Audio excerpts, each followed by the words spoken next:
Hola, este es un vídeo para dar respuesta a una pregunta que me hace Saúl a través del Messenger de Facebook, en el que me pregunta por cuál es la mejor torre de Hanoi para poder adquirirla, porque no se siente eh, cómodo o no cree que merezca la pena comprar el test de las anillas que comercializa TEA.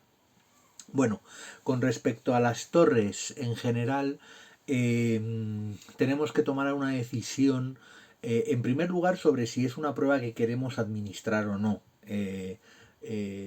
Durante algunos años yo la he aplicado casi rigurosamente en todas mis exploraciones, durante otras épocas he dejado de utilizarla. Y bueno, pues no hay una especie de luces y sombras al respecto, que es un poco de lo que quiero luego hablar. Una vez tomada la decisión de que queremos aplicar una torre, tenemos que decidir cuál administrar.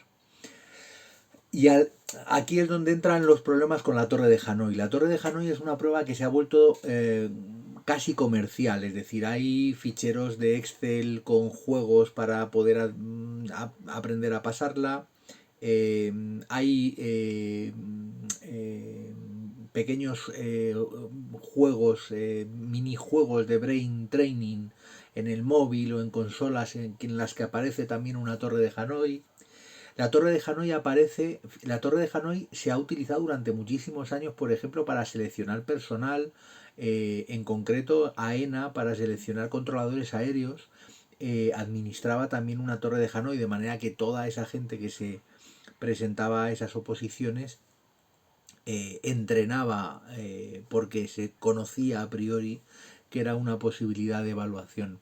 De manera que la Torre de Hanoi tiene el problema de que ahora quizás sea demasiado conocida, igual que eh, ha ocurrido con otras pruebas. Lo comenté en el vídeo en el que sugiero utilizar el test de los 5 dígitos en lugar del test de Stroop para valorar la inhibición de respuestas, porque al final el Stroop puede ser una prueba sobreaprendida en la población, porque hay un porcentaje pequeño pero no despreciable de población que se ha podido entrenar en el Stroop. Pues con la Torre de Hanoi pasa un poco igual.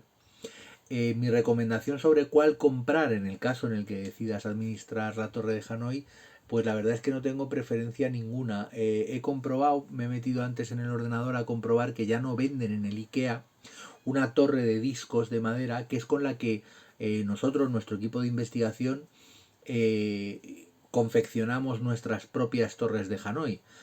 Unos tableros de contrachapado con unos tubillones cortados, atornillados desde abajo, y los discos de la torre que vendía el IKEA. Nos costaba pues cada torre de Hanoi menos de 10 euros. Y unas torres de Hanoi excelentes, de una calidad muy buena, porque los discos de diferentes tamaños y de diferentes colores permitían una manipulación excelente, con un tubillón muy bien ajustado en medida y con un aspecto además muy bueno. De manera que no hay que, en la torre de Hanoi al menos, creo que no tenemos que desdeñar la autoproducción, ¿no? de la prueba. Luego hay torres muy caras, si no recuerdo mal, a través de TEAD se podía comprar una torre de Hanoi internacional a un precio, bajo mi punto de vista, creo desproporcionado, pero luego en las tiendas de juegos, de juguetes, se venden torres de Hanoi y podemos adquirir cualquiera pues a un precio bastante razonable, pues a lo mejor por 20 o 30 euros. Tenemos que atender, claro, en el caso en el que la vayamos a aplicar a pacientes con daño cerebral o con demencias, pues que sean discos que sean manipulables, que sea una torre grande, que sea el acto motor no requiera demasiada finura, y bueno, pues una serie de cuestiones que creo que son importantes que uno tenga en cuenta. Por tanto, bueno, la torre de Hanoi, eh, bajo mi punto de vista, tiene esas luces y esas sombras. Luego tiene otra cosa importante también, y es el tema de los baremos.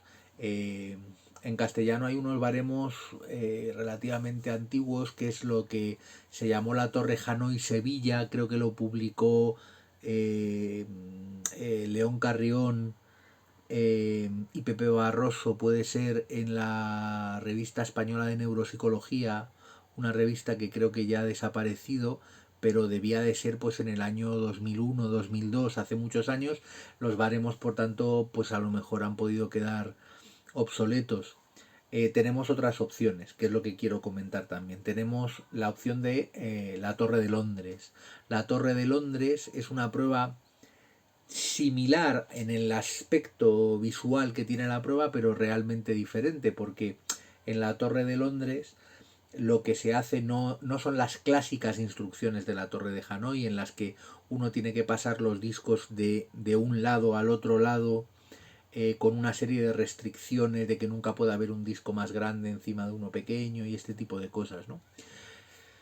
En la Torre de Londres lo que ocurre es que hay una disposición inicial de tres colores, de tres bolas de color, eh, y yo le enseño al sujeto una disposición final. Es decir, quiero que eso que tiene delante físicamente, que es una disposición en colores, él, mediante el menor número de movimientos posibles, lo lleve a esa disposición final que yo le estoy enseñando en una lámina. Con una peculiaridad, y es que los palos en la Torre de Londres van perdiendo tamaño. Es decir, en el primer palo caben 3 bolas, en el segundo palo solo caben 2 y en el tercer palo solo cabe una. De manera que cuando tengo que hacer la disposición final que me están solicitando, tengo que tener cuidado de no autobloquearme el orden correcto en el que tengo que hacerlo para hacerlo efectivamente en el menor número de movimientos posible. De la Torre de Londres tenemos baremos más modernos, hay baremos de neuronorma que, bueno, se están probablemente quedando también un poco anticuados, pero todavía son muy útiles y de hecho yo para muchas pruebas sigo usando los baremos de neuronorma. Por tanto, creo que Torre de Londres, dado que la Torre de Londres no se puede comprar en las tiendas de juguetes y la Torre de Hanoi sí, creo que es mejor opción a la hora de administrarla. Tenemos baremos además más modernos y por tanto todavía mejor. Y luego tenemos unos baremos todavía más modernos que son los del test de las anillas. Que yo tampoco apartaría radicalmente. Es una prueba que está basada en el test de Londres porque ocurre una cosa parecida. Aquí no hay una limitación del tamaño de los palos en este sentido, pero lo que ocurre es que hay una disposición inicial de colores y yo lo que le enseño al sujeto es una disposición final de colores. De manera que ese orden de colores tiene que acabar teniendo el orden que yo le enseño. Pero eso hay que conseguirlo de nuevo en el menor número de movimientos posibles y lo más rápido posible porque se mide tiempo de ejecución igual que en la Torre de Londres. Por tanto, tiene un formato muy parecido a la Torre de Londres, es una versión de la Torre de Londres y tiene la ventaja de que tiene baremos actuales, tanto para infantil como para población un poco más mayor.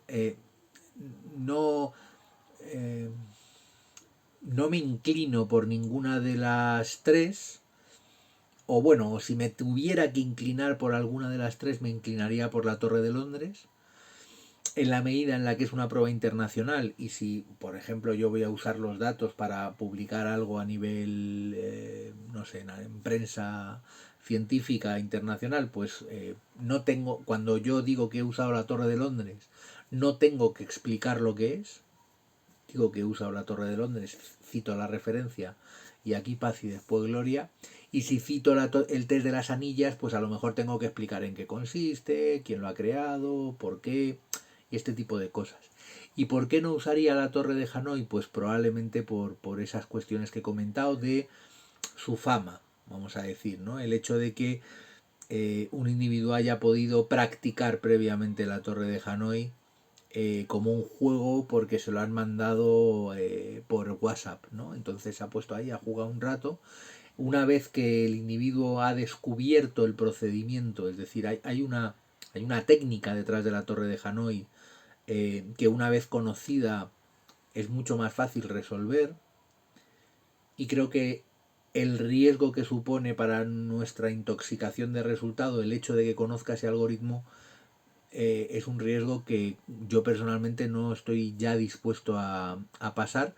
Y ahora mismo yo no paso torres en mi consulta de, o sea, si tengo que hacer una evaluación neuropsicológica, opto por otras pruebas de planificación, eh, tipo, no sé, por ejemplo el test del zoo, eh, o no sé, o búsqueda de llaves, que quizás es un poco más cualitativa, pero es igualmente interesante, pero no usaría torre de Hanoi. Y si tengo que usar una torre en un momento dado, uso la torre de Londres y miro los baremos de Neuronorma, que bajo mi punto de vista creo que sigue siendo la mejor opción, sin olvidar que existe ahí ese test de las anillas que, bueno, pues no deja de ser una versión de la Torre de Londres, pero que tiene baremos actuales, y sobre todo si voy a evaluar población infantil, eh, me sirve y es bastante útil.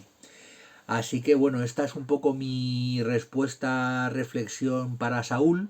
Espero que le sirva y que bueno, pues tome la decisión que tome, seguro que acertada es, porque en realidad cualquiera de las tres torres, vamos a decirlo así, es perfectamente válida. Así que nada más, un saludo.